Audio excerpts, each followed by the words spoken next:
Bonjour chers frères et sœurs, je vous salue, vous qui aimez l'histoire. Je vais parler de géopolitique et de géostratégie. Voyez-vous, on peut définir la géopolitique comme l'espace et la gestion des affaires publiques, c'est-à-dire que la gestion des affaires publiques dans un espace donné. Parce que géopolitique se compose de géo, c'est-à-dire espace, politique, c'est-à-dire la gestion des affaires publiques. Voilà. Les Grecs ils disaient la gestion de la cité. Mais ça peut être un état très vaste. Ça peut ne pas se réduire seulement à une cité comme le cas des Grecs. Voilà. Maintenant, géostratégie. Géostratégie, géo-espace stratégie, c'est-à-dire la façon de le faire, les techniques utilisées pour atteindre l'objectif qu'on veut se donner, notamment au plan politique. C'est ça la géostratégie. Donc, espace et manière de procéder dans la conduite des affaires publiques. Alors, quels sont les enseignements ou quel est l'enseignement qui est donné concernant la géopolitique et la géostratégie? J'ai eu à discuter avec deux collègues d'ailleurs. Je ne dirai pas leur nom ici. Il y a un qui est de l'ILA, de l'Institut de linguistique appliquée, et un autre qui est du département d'histoire. Il se reconnaîtra. Voilà. Alors, cet enseignement qui est donné concernant la géopolitique et la géostratégie se base sur le fait que il est de bonne guerre d'atteindre ses objectifs en utilisant tous les moyens dont on dispose. Oui, il est de bonne guerre d'utiliser tous les moyens dont on dispose, toutes les stratégies, c'est-à-dire toutes les manières de faire, qu'elles soient bonnes ou qu'elles soient mauvaises, pour atteindre ses objectifs. Mais si des manières mauvaises sont utilisées, cela veut dire quoi? On entre dans la logique du prince de Machiavel. On entre dans la logique du prince de Machiavel. Il n'est pas de bonne guerre de faire tout ce qu'on veut parce qu'on veut atteindre un objectif. Non. Alors, même s'il faut utiliser une stratégie abjecte, il faut l'utiliser parce que l'essentiel, disent-ils, c'est d'atteindre l'objectif qu'on recherche. Et c'est ça qui est enseigné par ceux qui donnent des cours sur la géostratégie. Mais je dis que c'est une abjection. Pourquoi? Si on s'appuie sur ce paradigme, cela veut dire quoi? On va créer un chaos. Notamment, on l'a vu en Irak. La guerre contre le régime de Saddam Hussein. Mais c'était une géostratégie. Et qu'est-ce que les États-Unis ont fait? Ils ont envoyé le général Powell venir mentir à Mondovision devant la tribune de l'Assemblée générale de l'ONU pour dire que l'Irak a des armes de destruction massive, que le régime de Saddam Hussein a des armes de destruction massive et qu'il faut le neutraliser. Vous voyez? Est-ce que cette stratégie-là est bonne? Parce que c'est comme si on veut élaguer la notion de morale et de justice dans la géostratégie. Non, ça ne fonctionne, ça ne marche pas comme ça. Non, non, non. En Syrie, on a vu la même chose. Parce qu'on ne voulait pas du tout du régime de Saddam Hussein, de Bachar el-Assad. Hein? On a fait une guerre criminelle qui a bouleversé la vie de millions de gens. Hein? Et on a vu ce que ça a entraîné avec Daesh. Et ils ont utilisé Daesh. Ils achetaient même le pétrole de Daesh à moins de prix. Et c'est cette organisation criminelle-là, mais se faisait des millions de dollars par jour Parce que le pétrole et le gaz illicite qu'ils vendaient, ils avaient près de 4 à 5 millions de dollars par jour. Et ce sont ces mêmes Occidentaux-là qui ont créé le chaos en Syrie. C'est eux qui achetaient cela. Mais si vous êtes en train de nourrir le monstre, vous êtes en train de nourrir la bête, et vous prétendez lutter contre le terrorisme, voilà le problème. Et tout ça, on dit, c'est de la géostratégie. C'est de la géostratégie. On a vu le cas en Libye. Il y a tellement d'exemples qu'on peut prendre. On a vu le cas en Libye. Là aussi, M. Sarkozy est venu mentir en Mondovision pour dire que oui, que le guide de la Jamaïria, Muammar Kadhafi, a attaqué la ville de Benghazi et est en train de maîtriser ses populations. Mais cette information s'est révélée fausse. Et dans cette stratégie de communication, mais tous les grands médias, ce qu'on appelle les médias mainstream de la France, ont relayé cette fausse information de Sarkozy. France 24, comment on appelle ça, Le Monde, etc. Toutes ces moyens de communication mensongers ont été utilisés. Or, ce n'est pas vrai. Aujourd'hui, qu'on se rend compte que ce n'est pas vrai. Il y a des gens qui sont bien introduits dans les cercles politiques. Un ancien agent secret français est venu démentir cela. Que ce n'est pas vrai.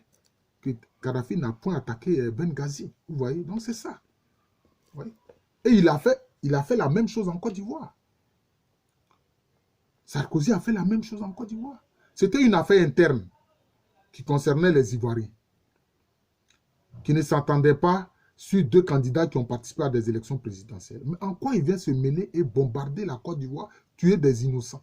Et ça, on dit c'est de la géostratégie, c'est de la géopolitique. Mais je suis désolé. La géopolitique d'un criminel n'est pas la géopolitique des gens civilisés. La géopolitique criminelle, là, ce n'est pas de la civilisation. Vous voyez? Donc, et c'est ça, justement, ce type de géostratégie-là qui est enseigné dans les écoles. C'est ça qui est enseigné. Ceux qui font chose, comment on appelle ça, la politique. Qui suivent des cours sur la politique. Mais c'est ça qu'on leur enseigne. Cela veut dire que si on veut suivre leur logique et leur paradigme, qu'est-ce que cela veut dire? Cela implique que la politique que les nazis ont menée là était de bonne guerre. C'était une géostratégique et c'était de bonne guerre. Est-ce que ceux-mêmes qui enseignent ça, dans les universités, dans les départements où on fait la politique, où on enseigne la politique là, est-ce qu'eux, ils peuvent entériner ça? Ils peuvent entériner ça? Que ce que les nazis ont fait, tuer des millions de juifs, évidemment, quand on tue des millions de noirs, là, on n'en parle pas. Bon, c'est parce qu'on s'en fout de ça. Le noir, on le considère comme un meuble. Vous voyez, c'est ce qu'ils pensent. Ça aussi, c'est les géopolitiques. C'est les géopolitiques. Et les collègues qui ont dit ça là, donc eux, ils approuvent. Parce que c'était de la géopolitique, l'esclavage. C'était de la géopolitique et c'était de la géostratégie. Ils sont venus, c'est les Français les Européens ont découvert les Amériques. Mais c'était un continent qui avait été découvert longtemps par les Amérindiens qui sont passés par le détroit de Bering. Même il est dit que certains Vikings sont allés au nord du Canada actuel à partir de leur région, qui sont au nord de l'Europe. Ils ont découvert ce continent qu'ils voulaient exploiter et coloniser. Leur stratégie, ça a été de faire quoi? C'est de faire des écrits, des philosophes, comme les Voltaire ou autres ont écrit que l'homme noir n'est même pas un être humain, qu'il ne vaut pas plus qu'un meuble, qu'il est semblable au singe. C'était leur stratégie. Et c'est ça qui a justifié l'esclavage. Certains même, bien que moi je sois chrétien, catholique, mais on a vu un pape de l'époque, je ne sais pas si on l'appelle Nicolas ou je ne sais pas quoi, entériner que oui, les Noirs n'ont pas d'âme. Il n'y a pas d'âme en eux. Donc, on peut les esclavagiser. Mais c'était une stratégie. C'était une stratégie. Alors, les collègues africains noirs qui enseignent ce paradigme-là, donc ils sont d'accord avec l'esclavage alors. Ils sont d'accord avec. Ils sont d'accord avec. Parce que c'est comme si ce serait de bonne guerre. Je suis désolé. Voilà. Alors on sort de la bonne morale pour entrer dans la barbarie. C'est de la barbarie. Tout coup et c'est tout. Une géostratégie ne peut pas justifier la barbarie. Je suis désolé. Et c'est ce que le grand savant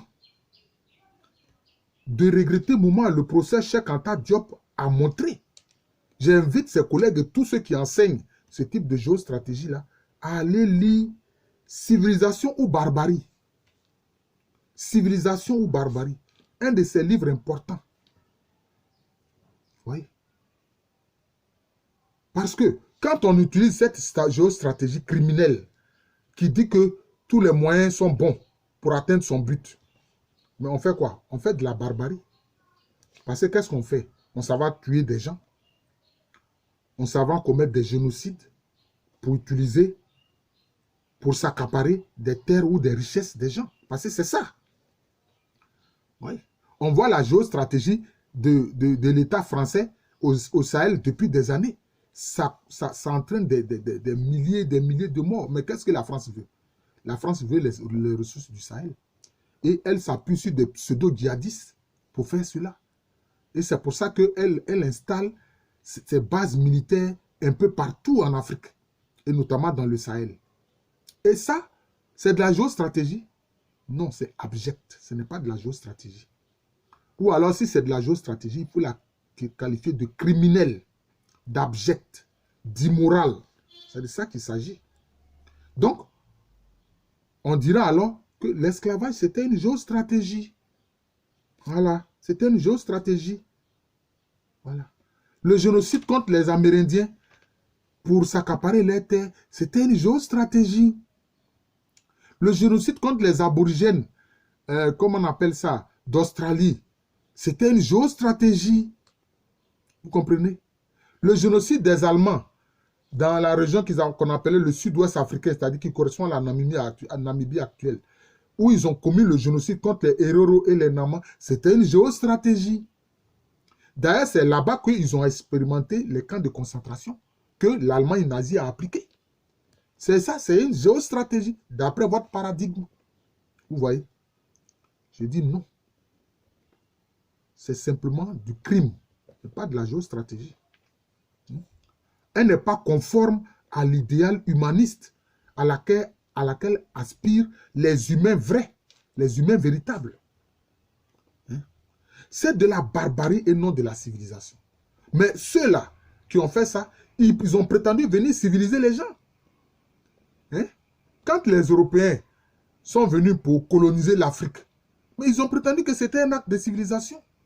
Or, simplement, c'était un acte de barbarie. C'était simplement un acte de barbarie. Voilà.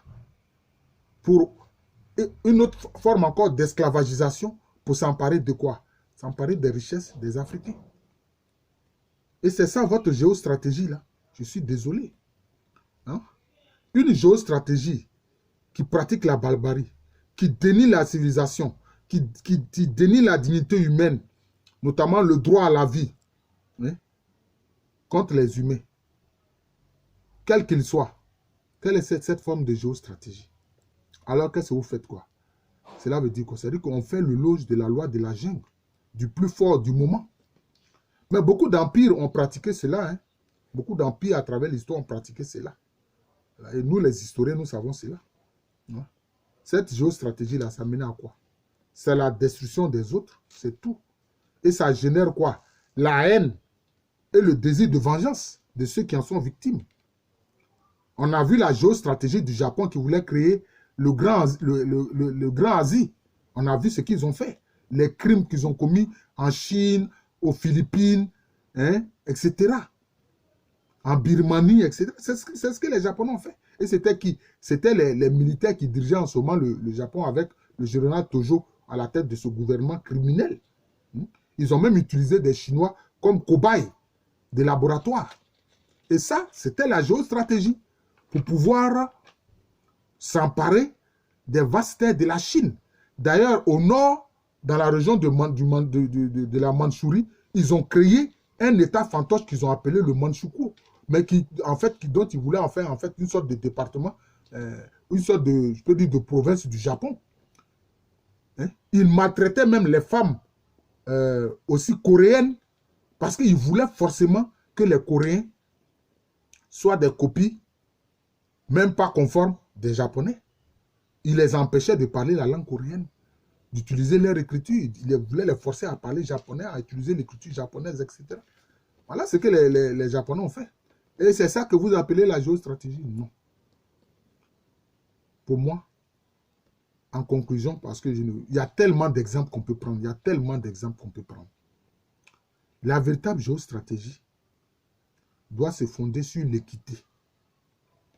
Ça doit se fonder sur l'équité. C'est ce que nos ancêtres de l'ancienne Égypte, ou de l'Égypte antique, appelaient la maat, c'est-à-dire l'équité.